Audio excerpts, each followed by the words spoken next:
मी आंबिवलीचा शेतकरी प्रवीण तुकाराम सवंद्रे. माझ्याकडे 3 एकरचा फ्लेमचा प्लॉट आहे. आता सध्या हार्वेस्टिंगला चालू आहे. तर सुरुवातीला मागच्या 2 वर्षापूर्वी आम्हाला टिकलीचा खूप मोठा मेजर प्रॉब्लेम आला होता, ज्याने करून म्हणजे टिकली असा एकही झाडावर बंच राहत नव्हता का टिकली त्याला आलेली नव्हती.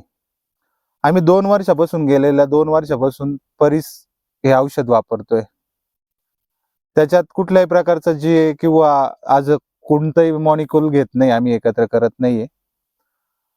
साधारण परीसचे आम्ही 3 स्प्रे घेतो 3 स्टेज नुसार. एक सेटिंग स्प्रेला साधारण सेटिंग स्प्रेचा दिवस असता एक 48 किंवा 50 दिवसात पहिला स्प्रे घेतो.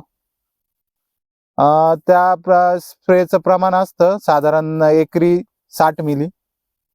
फक्त प्लेन परीस, कुठलाही जे नाही, कुठलाही त्याच्यात कुठलाही स्टिम्युलंट नाही किंवा कुठलाही कुल्प असं काही नाही. त्याच्यानंतर साधारण एक 5 ते 6 दिवसानंतर परत दुसरा स्प्रे घेतो.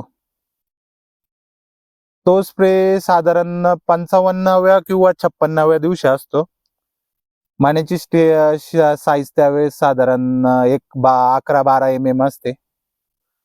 त्यावेळेस परीस आम्ही एक साधारण स्टेज बघून एक 300 ते 350 प्रमाणाने एकराच्या हिशोबाने ESS नी टाकतो. तो स्प्रे झाल्यानंतर एक परत 5 दिवस जाताच परत एक स्प्रे घेतो एकरी 500 मिली.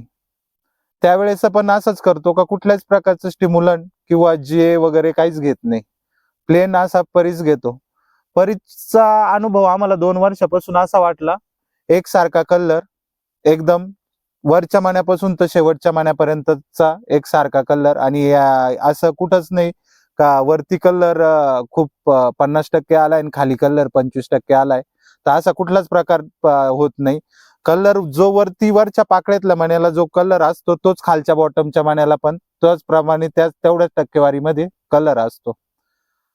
तर माझं म्हणणं असं आहे का आपण लोड म्हणतो फ्लेमला, फार लोड झाल्यानंतर ॲव्हरेज नाही निघत, कलर येत नाही किंवा मनी ड्रॉपिंग किंवा माल लूज पडतो.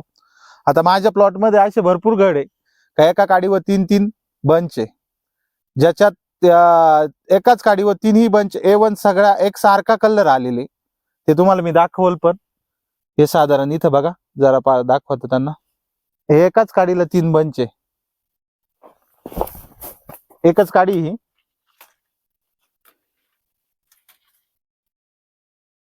ही एक काडी आहे, हिला तर ह्या डुबल्या आहे, हिला ह्या दोन्ही प्रकारच्या. आता हे दोन्ही बाजूचे घड बघा, साधारण 1 किलोच्या आसपासचा बंच आहे हा दोन्ही पण. आणि हा इकडचा पण, हे तिन्ही बंच एकसारखे A1 झालेले. झाडावरती लोड पण बघा, बऱ्यापैकी झाड 20 ते 22 किलो उतरेल इथपर्यंतचा लोड आहे. आणि हे फक्त परीसमुळं आम्हाला बघायला मिळालंय गेल्या 2 वर्षाच्या अनुभवानुसार. तर आम्हाला परीसचे खूप सुंदर रिझल्ट आले. तर शेतकऱ्यांना, जर जे शेतकरी फ्लेम साठी इच्छुक आहे, ग्राफ्टिंग करणारे किंवा फ्लेम भरलेली पण आहे, तर त्यांनी माझं मत आहे का परीस हे औषध वापरून बघा, तुम्हाला 100% टिकलीपासून मुक्तता होईल तुमची.